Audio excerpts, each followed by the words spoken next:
సుమన్ టీవీలో మీ personal and business promotions కోసం కింది నెంబర్కి కాంటాక్ట్ చేయండి.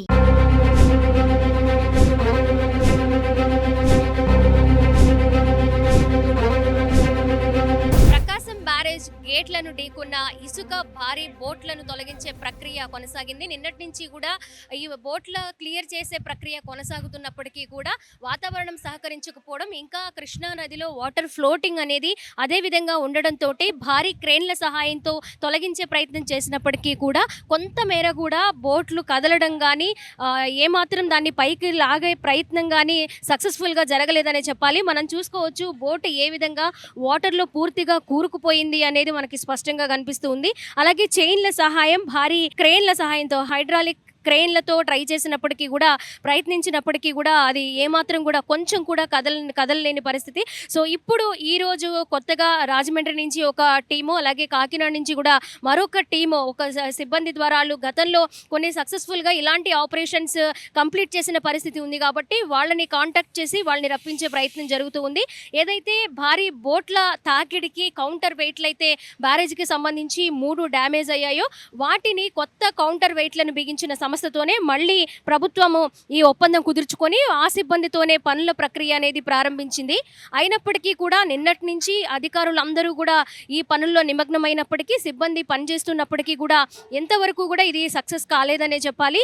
ఈరోజు పూర్తి స్థాయిలో దీని మీద కొత్త టెక్నాలజీ ఉపయోగించి మిషన్స్ ద్వారా బయటకు తీసే ప్రయత్నం అయితే ప్రస్తుతం జరుగుతూ ఉంది. మనం చూసుకోవచ్చు ఇక్కడ ఎంతమంది సిబ్బంది పనిచేస్తూ ఉన్నారు, అలాగే అధికారులు కూడా దీన్ని పర్యవేక్షిస్తూ ఉన్నారు.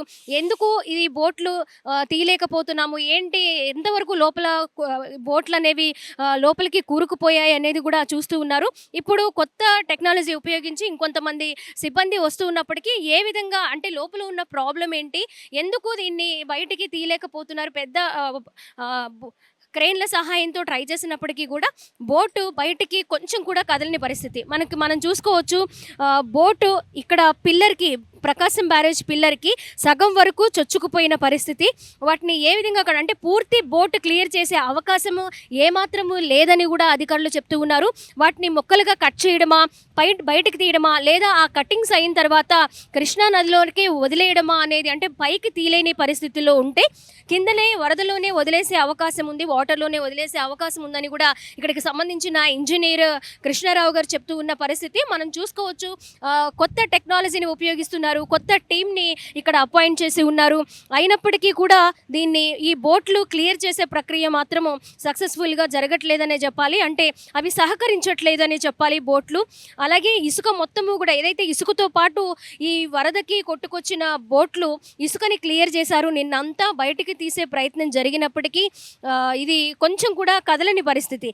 ప్రస్తుతం మనతో పాటు వాటర్ రిసోర్స్ డిపార్ట్మెంట్ కృష్ణారావు గారు ఉన్నారు. కృష్ణారావు గారితో మాట్లాడదాము. నిన్నటి నుంచి కూడా ఈ బోట్లు తొలగించే ప్రక్రియ స్టార్ట్ చేసినప్పటికీ కూడా అది ఏమాత్రం కూడా ముందుకు సాగకపోవడానికి ప్రధానమైన కారణాలు ఏమున్నాయో అడిగి తెలుసుకుందాం.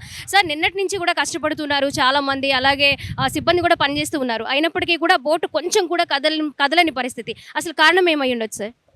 అది కింద ఇరుక్కుపోయిందమ్మా. ఎంత ప్రయత్నం చేసినా ఇటు పక్క నుంచి మేము లేపటానికి ప్రయత్నం చేసినా అది ఇంకా కిందకే ఇదవుతుంది, కానీ ఈ రోడ్డు మీద నుంచి మేము ప్రయత్నం చేసినా అది ముందుకు కదలట్లేదు. అందువల్ల సఫలీకృతం కాలేకపోయాం.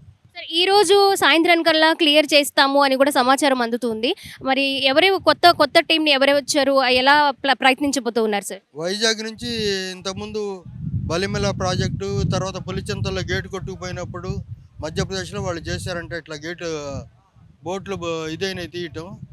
వాళ్ళు వైజాగ్ నుంచి వచ్చారు, ఇంకో టీం కాకినాడ నుంచి వస్తుంది. ఇప్పుడు వాళ్ళంతా నీళ్ళలో లోపలికి వాళ్ళ ఎక్విప్మెంట్ పెట్టుకుని, ఆక్సిజన్, కళ్ళకి మాస్కులు అన్నీ పెట్టుకుని లోపలికి వెళ్ళి ఎక్కడెక్కడ కట్ చేయాలి, ఏం చేయాలి అనేది పరిశీలిస్తున్నారు. దాదాపు పరిశీలన పూర్తిగా వచ్చింది. ఎక్కడి నుంచి కట్ చేసి మొదలుపెట్టి కట్ చేయాలనేది ప్రారంభించబోతున్నారు. కట్ చేసి ముక్కలుగా చేసి దాన్ని బయటికి లాగటమా కిందకి పంపించడం అనేది కట్ చేసిన తర్వాత తెలుస్తుంది. సరే, ఈ వరద ప్రవాహానికి గత వారం రోజుల క్రితం ఈ భారీ బోట్లు అనేవి కొట్టుకు రావడము, కౌంటర్ వెయిట్లు అనేది డ్యామేజ్ అవ్వడం జరిగింది. ఇప్పుడు కొంతవరకు కూడా మెయిన్ పిల్లర్కి ఒక బోట్ అనేది పూర్తిగా సగం వరకు లోపలికి చొచ్చుకుపోయింది. ఒకవేళ ఇది కౌంటర్ వెయిట్లు డ్యామేజ్ అవ్వకుండా పిల్లర్కి కనుక డ్యామేజ్ అయ్యి ఉంటే ఎలాంటి ప్రమాదం జరిగి ఉండే అవకాశాలు ఉండేవి సార్? పిల్లర్కి డ్యామేజ్ జరిగితే ఎక్కడైనా ప్రాజెక్ట్స్లో పిల్లర్కి డ్యామేజ్ జరిగితే అక్కడ గేట్కి అన్నిటికీ ప్రాబ్లమ్స్ వస్తాయి. అవి జరగలేదు కాబట్టి మనం సంతోషించాలి, మనం సేఫ్గా ఉన్నాం. అదే కనుక జరిగితే ఈ వాటర్ అంతా కూడా ఇక్కడ ఉండదు, సముద్రంలోకి వెళ్తుంది. పంటలు పండించుకోవడానికి కానీ, రైతులకు కానీ, వాటర్ సప్లైకి కానీ, మంచినీళ్ళకి కానీ అన్నిటికీ ప్రాబ్లమ్స్ వచ్చింది. అది సరే, ఎంతమంది పని చేస్తూ ఉన్నారు సార్ ప్రజెంట్? వాళ్ళకి 10-12 మంది వచ్చారమ్మా, ఇంకా వస్తున్నారు. వాటర్ పని చేసేవాళ్ళు, బెక్కమ్మ వాళ్ళు, వాళ్ళకి 30-40 మెంబర్స్ ఉన్నారమ్మా. అందరూ రేయింబోళ్ళు పని చేస్తారు. ఎప్పట్లోగా కంప్లీట్ అయ్యే అవకాశం ఉండొచ్చు సార్? మొదలుపెట్టి కట్ చేస్తే, ఒకటి కట్ చేస్తే కానీ మనకి పూర్తి అవగాహన రాదమ్మా. వాళ్ళు 5-6 గంటలు పడుతుంది అంటున్నారు. ఒకటి కట్ చేయడం పూర్తి అయితే దాన్ని బట్టి మనకు అవగాహన వస్తుంది. ఇక మొత్తంగా ఒక 60 మంది 3 టీంలుగా డివైడ్ అయ్యి 3 టీంలు కూడా ఇక్కడ పనిచేస్తూ ఉన్న పరిస్థితి ప్రకాశం బ్యారేజ్ దగ్గర కనిపిస్తూ ఉంది. ఇకపోతే ఈ బోట్ల వెనుక ఏదో కుట్ర దాగి ఉందని కూడా అధికార పార్టీ చెప్తూ ఉంది. మనం చూసుకోవచ్చు, ఇక్కడ 67వ నంబర్ దగ్గరే 3 బోట్లు కూడా ఈ బోట్లకు ఢీకొని ఆగిపోయిన పరిస్థితి కనిపిస్తూ ఉంది. మరి అలాగే వీటిని ఈ రోజు లేక రేపట్లో ఒక బోట్ అయినా క్లియర్ చేస్తే తప్ప దాన్ని కట్ చేసి తీయడమా, లేకపోతే బోట్గా తీయడం, ఏదో ఒక క్లారిటీ వచ్చే అవకాశం ఉన్నప్పుడు ఒక బోట్ అయినా క్లియర్ చేస్తే పరిస్థితి ఎప్పుడు అదుపులోకి వస్తుంది, మిగిలిన బోట్లు కూడా ఏ టైంకి క్లియర్ అవుతుంది అనేది ఒక అంచనాకి వస్తామని కూడా ఇక్కడికి సంబంధించిన ఇంజనీర్లు చెప్తూ ఉన్నారు. అలాగే మనం చూసుకోవచ్చు, ఒకవైపు టెక్నాలజీ ఉపయోగిస్తున్నారు, భారీ చైన్ల ద్వారా ట్రై చేస్తూ ఉన్నారు. కింద లోపలికి అంటే కొత్త టీం వచ్చి లోపల ఆక్సిజన్ పెట్టుకొని అసలు వాటర్లో ఎలాంటి ప్రాబ్లం ఉంది, నదిలో ఎలాంటి ప్రాబ్లం ఉంది, ఏ సమస్య ద్వారా వాటిని బయటికి తీయలేకపోతున్నాం అనేది ఒక ఐడెంటిఫై చేసి దాని ద్వారా ముందు ప్రక్రియ ప్రారంభించే అవకాశం ఉందని కూడా ఇక్కడ అధికారులు చెప్తూ ఉన్నారు. పూర్తిగా ఈ 2 బోట్లు కూడా వాటర్లో పూర్తిగా మునిగిపోయి ఉన్నాయి.